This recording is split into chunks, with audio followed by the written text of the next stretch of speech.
It started like something out of a crime thriller. Federal agents with an emergency search warrant arrived just before dawn, bypassing pleasantries and heading straight for the basement.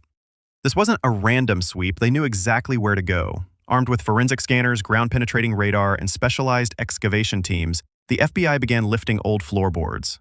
Within hours, the air turned thick, tainted by a sour, unmistakable stench that only gets stronger when something's been rotting for years. What they uncovered was enough to stop even seasoned agents in their tracks.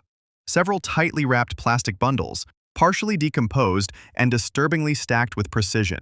Not chaos, not panic. This wasn't a rushed burial, it looked planned. A forensic unit confirmed at least 3 bodies. One of them appeared to be a child. But that wasn't all. Next to the bodies, investigators found a half-burned notebook covered in strange symbols, circles, spirals, characters that looked ritualistic. A specialist from Quantico later confirmed these markings matched iconography tied to underground cult activity. And if those connections held up, this was no longer just a celebrity investigation. This was the first thread in a much bigger web. Inside FBI headquarters that morning, tension ran high. Photos from the scene revealed something deeply disturbing. The body bags hadn't just been dumped, they'd been arranged, almost symmetrically. That leather notebook? It didn't contain names, it didn't tell stories.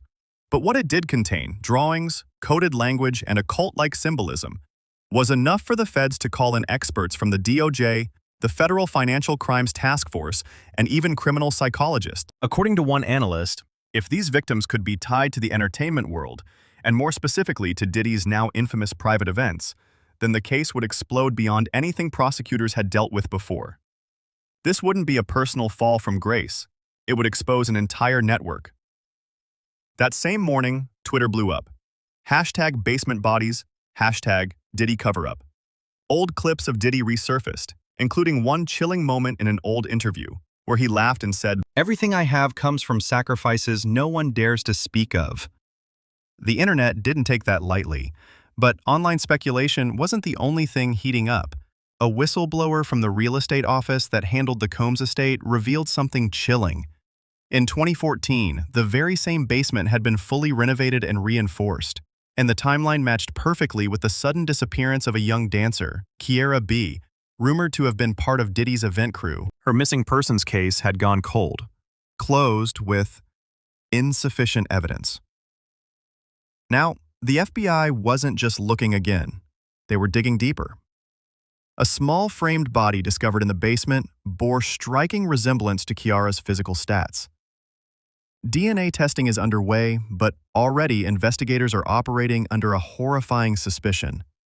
They may have just found her, and she may not be the only one. As the media frenzy spiraled out of control, the FBI turned their focus toward identifying the other victims. That's when the puzzle started coming together.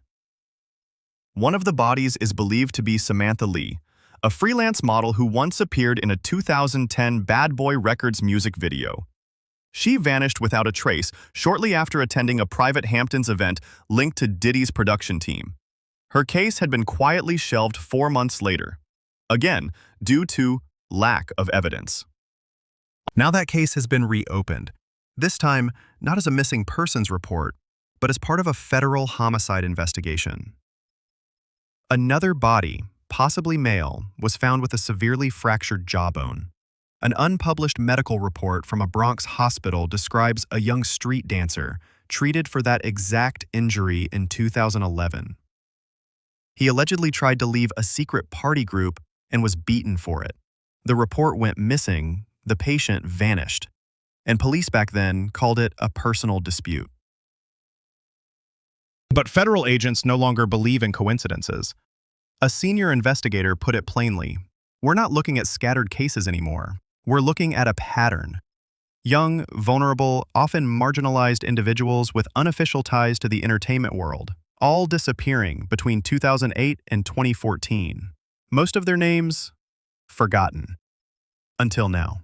And the most chilling part, none of these stories ever made it to the mainstream. Until now. As the story exploded online, something strange began to happen. Just when the public expected wall-to-wall coverage, Major news outlets went silent. CNN, ABC, and Fox News, all of them, suddenly stopped broadcasting live updates from the scene.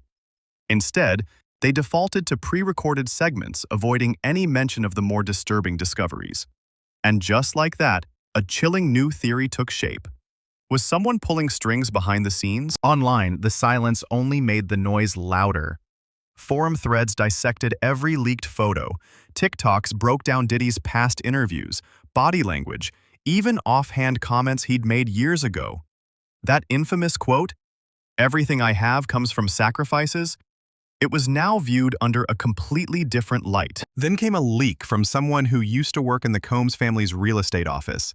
In 2014, they said the basement wasn't just renovated, it was reinforced, structurally enhanced, outfitted with heavy-duty supports and, according to one contractor, soundproofing materials. The timeline? It lined up exactly with the disappearance of Kiara B. Was the basement rebuilt to contain secrets, or to hide them permanently? Transition.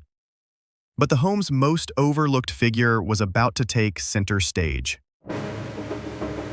For years, Janice Combs, the matriarch of the family, had been treated as entirely uninvolved. Just an aging mother living in a modest home. But now, that story's starting to crack. A former housekeeper who worked at the Combs home between 2015 and 2017 has come forward. Through her attorney, she claims that multiple times she saw strange men entering and exiting the basement, always in the middle of the night, always carrying something.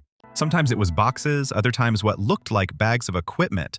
When asked why she didn't say anything before, her response was haunting. I was told not to ask questions. I was paid well, and I was scared. She also revealed the presence of surveillance equipment, microcameras, and hidden wiring installed behind drywall in parts of the basement. None of it was standard, and none of it, she claims, was disclosed to her during her employment. If her testimony is verified, and investigators say it likely will be, then Janice Combs may have known more than she let on.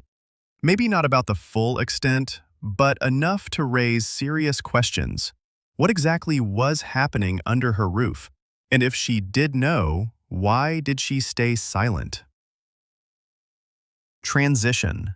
But what the FBI uncovered next would turn this case from disturbing to coordinated. As the evidence stacked up, federal agents started connecting the dots, not just between the victims, but the locations. Each person linked to the case, Kiara, Samantha, the unnamed male, had last known associations with private events, parties, underground gatherings, elite spaces connected to Diddy's production team. That's when a new witness stepped forward. A former stage assistant who worked at a 2011 event in Los Angeles described something shocking. A lower-level storage area, out of bounds to most staff, equipped with infrared security cameras, biometric locks, and reinforced doors. The only people with access? Diddy, and two senior managers. That layout, according to blueprints, matched the exact structure of the basement beneath Janice Combs' house. This was no coincidence. This was a pattern. The FBI believes the basement wasn't just a hiding spot. It may have been a central node in a concealed network, operating quietly for years. Then, as if summoned by the chaos, a forgotten photo from 2010 suddenly resurfaced online. A dimly lit gathering. Masked figures, opulent costumes, shadowy guests. Zoomed in, users claimed they saw Diddy, a young-looking Justin Bieber, and even Oprah, blurred in the background. The image hasn't been verified, but that hasn't stopped public fury. If even a fraction of the speculation is true, it raises an explosive question. How many celebrities were there? How many knew and said nothing? And with each new revelation, the FBI's scope widened beyond anything anyone expected. When that 2010 photo hit the internet, it didn't just go viral, it detonated. A grainy image taken from what looked like a luxurious underground party began circulating across Twitter, Reddit, and TikTok. At first glance, it was just another bizarre, over-filtered party shot. But then, people started zooming in.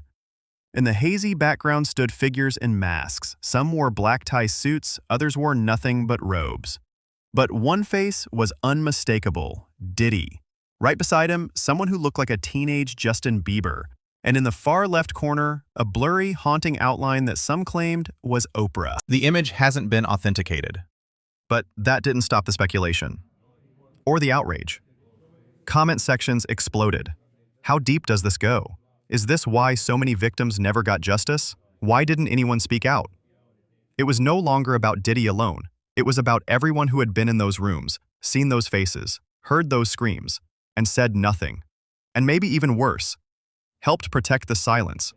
Transition. But the silence wouldn't hold much longer. Within 48 hours, what had started as a quiet raid at a mother's home had escalated into a federal dragnet. An anonymous source inside the Manhattan District Attorney's office leaked that at least 2 additional properties linked to Diddy and his inner circle were being targeted next. One of them, a luxury penthouse in Tribeca, once featured in a magazine spread as a creative sanctuary. Now, it was being rebranded by investigators as a possible crime scene. According to digital surveillance logs from 2009 to 2014, that penthouse hosted a series of private gatherings. Invitation only, no phones, no press, only a select list of names ever showed up. Some of those names are now on an internal watch list. The FBI believes these weren't parties, they were operations, and once that theory took shape, the floodgates opened. Whistleblowers, former assistants, caterers, event security began reaching out to attorneys representing the victims' families. They described back rooms, locked floors, emergency exits that never led to the street. One former photographer claimed he was hired to erase digital photos taken by guests after one 2012 gathering. They said it was standard NDAs, he explained, but it wasn't. People left those parties different. Some never showed up again. Transition. And if what they're saying is true, the worst wasn't what happened behind those doors. It was who helped keep them closed.